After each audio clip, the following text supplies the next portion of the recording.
नाम सर्व सामर्थ्यशाली, फिर मंत्र जपने की आवश्यकता क्या है, या नाम जप और मंत्र में क्या अंतर है, इसको वो ध्यान से सुने तो मंत्र में रुचि होने लगेगी। नाम जपने से निश्चित परम मंगल है, कल्याण है, बिल्कुल कोई संशय नहीं है।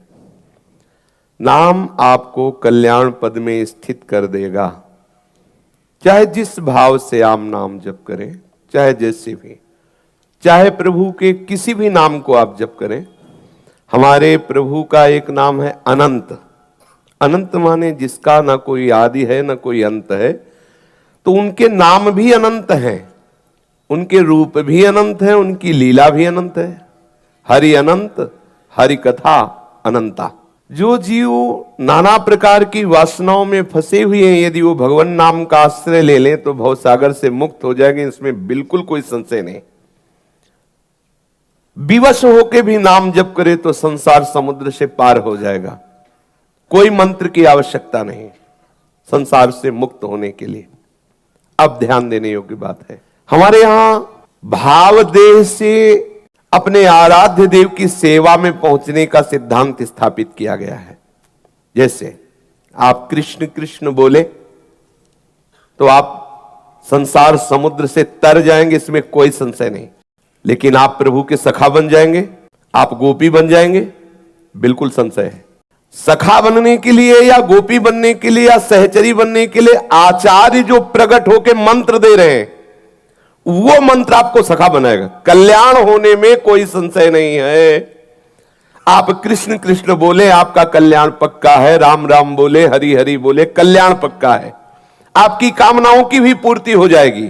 लेकिन आप सखा स्वरूप होकर श्री कृष्ण की सखा भाव लीला में प्रवेश पावे, आप वात्सल्य भाव से युक्त होकर अखिल लोक ब्रह्मांडों के स्वामी को अपना बेटा मान के दुलार करें, आप अखिल लोक चूड़ामणि आनंद समुद्र श्री लाल बिहारी को अपना पति मान करके अपने को कांता भाव से, अपने को प्रिया भाव से आप वहां समर्पित कर सके, आप अपने को सहचरी मानकर युगल सेवा में आठों पैर रह सके, असंभव। इसके लिए आचार्य प्रकट होकर जो मंत्र दिए हैं, उसी मंत्र से उस वस्तु की प्राप्ति होगी। इसीलिए नाम के साथ मंत्र दिया जाता है। नाम जपने का परिणाम माना जाता है मंत्र। जैसे सेवक जी महाराज हरिवंश नाम को पूर्ण वर्णन किया है। हरिवंश हरिवंश बोले, आचार्य चरण प्रकट हुए और निज मंत्र दिया। निज मंत्र के प्रभाव से वो निकुंज में प्रवेश हुए और अद्भुत लीलाओं का दर्शन किया, उसी का वर्णन किया। ये जो शरणागत मंत्र है, ये जो निज मंत्र है, या जो भी आचार्य परंपरा से जिनको मंत्र प्राप्त है, इस मंत्र में सामर्थ्य है कि आपको भावदेह की प्राप्ति कराएगा, आपको वहां पहुंचाएगा। कृष्ण कृष्ण बोल रहे हो तो आप संसार से मुक्त हो जाओगे, पक्का, इसमें कोई संशय नहीं। लेकिन आप सखा बन जाओगे, आप सखी बन जाओगे, आप गोपी बन जाओगे, आप यशोदा भाव को प्राप्त हो जाओगे, संशय है। इसके लिए आचार्य शरणागति है, आचार्य के द्वारा दिया हुआ मंत्र है। जो भी मंत्र, अगर आप ब्रह्मबोध प्राप्त करते हो तो नाम जप करते हुए आपको ब्रह्मज्ञानी संत का संग मिलेगा, और उसके द्वारा जो ब्रह्मबोध स्वरूप प्राप्ति का उपदेश है और मंत्र है, वो आपको स्वरूप बोध कराएगा, वो ब्रह्म साक्षात्कार कराएगा। उसी के लिए अद्वैताचार्य स्थिति को प्रदान करने वाले शंकराचार्य भगवान प्रकट हुए। ये जो विविध आचार्य प्रकट होकर मंत्र, इसमें रहस्य है। ऐसा नहीं है जैसे अपने लोग बोला जाता है नाम जप से सब कुछ प्राप्त हो जाएगा, तो उसका तात्पर्य नाम जप करो तुम्हें वो रास्ता मिल जाएगा। तुम जो नाम, अब जैसे एक बोल रहा है राम राम राम राम राम, मुक्त हो जाएगा, लेकिन वो साकेत धाम में जाके सिया जी की सहचरी बनकर उनके महल में प्रवेश पाएगा, संभव।